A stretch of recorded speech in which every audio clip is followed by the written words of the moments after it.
আসসালামু আলাইকুম। Sinha kitchen with village ফুডের আরেকটি রেসিপিতে সবাইকে স্বাগতম জানাই।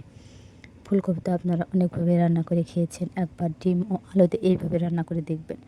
আশা করি আপনাদের রেসিপিটা খুবই ভালো লাগবে। ভালো লাগলে অবশ্যই চ্যানেলটি সাবস্ক্রাইব করে আমাদের পাশে থাকবেন। তো রান্নাটা করার জন্যই আমাদের একটা মশলা তৈরি করে নিতে হবে। তো প্রথমে আমরা মশলাটাকে পেস্ট করে নেব। সেই জন্য আমরা কিছুটা আদা নিয়েছি এবং একটা গোটা রসুন নিয়েছি, 1 চামচের মতো ধনিয়া দিয়ে দিলাম এবং 1 চামচের মতো জিরে দিয়ে দিলাম। এরপর 3 থেকে 4টা শুকনো মরিচ দিয়ে সম্পূর্ণ মশলাটাকে আমরা পানি দিয়ে 10 থেকে 15 মিনিটের জন্য ভিজিয়ে রাখার পর এটাকে একটা পেস্ট তৈরি করে নেব। পেস্টটা তৈরি করে নিয়েছি।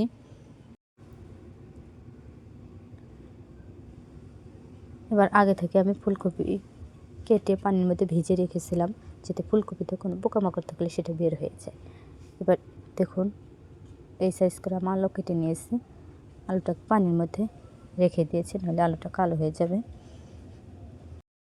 এবার আগে থেকে চুলায় একটা কড়াই বসিয়ে দিয়েছি এবং কড়াই তেল দিয়ে তেলটা গরম হওয়া পর্যন্ত অপেক্ষা করব। তারপর আগে থেকে সিদ্ধ করে রাখা 4টা ডিম দিয়ে ডিমে সামান্য পরিমাণ হলুদের গুঁড়ো এবং সামান্য পরিমাণ শুকনো লঙ্কার গুঁড়ো দিয়ে ডিমটাকে অল্প আছে কিছুক্ষণ ভালোভাবে ভেজে নিতে হবে, তাহলে ডিমের একটা সুন্দর কালার চলে আসবে।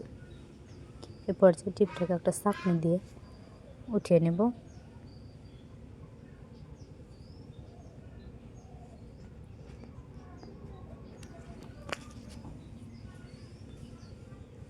ডিমটাকে উঠিয়ে নিয়েছি।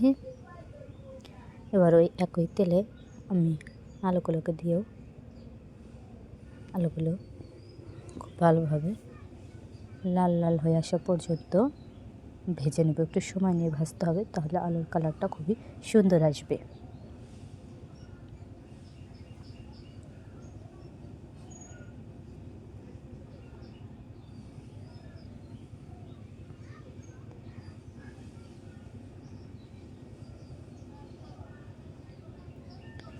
আলুর কালারটা দেখে আশা করি বুঝতেই পারছেন আলুটা কত সুন্দর ভাজা হয়েছে।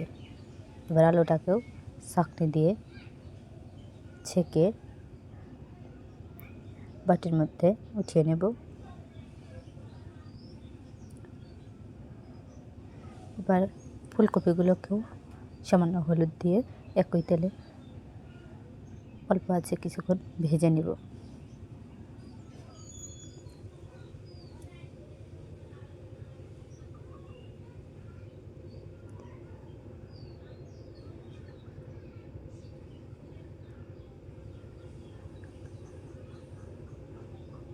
ফুলকপিগুলোও ভাজা হয়ে গেছে। এবার চাকতি দিয়ে ছেঁকে ফুলকপিগুলোকে উঠিয়ে নিলাম। এবার কড়াইয়ে আবার তেল দিয়ে আগে থেকেই 2টো পেঁয়াজ কুচি করে রেখেছিলাম। পেঁয়াজটাকে লাল লাল হয়ে আসলে 2 থেকে 3টার মতো কাঁচা লঙ্কা কুচি দিয়ে দিলাম। এবার কাঁচা লঙ্কা কুচিটাকে খুব ভালোভাবে ভেজে তার মধ্যে আগে থেকে পেস্ট করে রাখা মশলাটা দিয়ে মশলাটাকে খুব ভালোভাবে কষিয়ে নেব, যতক্ষণ না পর্যন্ত মশলার গা থেকে তেল ছেড়ে দিচ্ছে।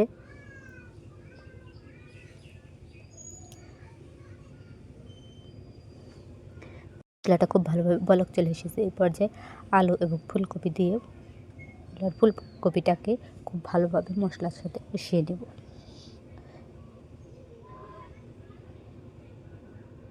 খুব ভালোভাবে কষানো হয়ে গেছে। এই পর্যায়ে সামান্য পরিমাণ পানি অ্যাড করে দেব।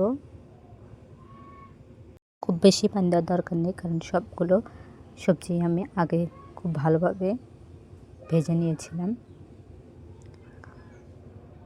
এবার খুব ভালোভাবে বলক চলে আসলে ঝোলটাও দেখুন শুকিয়ে এসেছে। এই পর্যায়ে উপর দিয়ে কিছুটা ধনেপাতা কুচি দিয়ে দিলাম এবং সামান্য একটু বলক উঠে আসলেই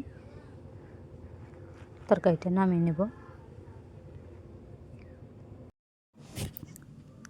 তরকারিটা দেখে আশা করি বুঝতে পারছেন ঝোলটা কতটা গাঢ় হয়েছে।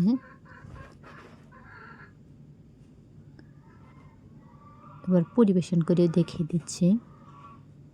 দেখা হচ্ছে আরেকটি ভিডিওতে। আল্লাহ হাফেজ।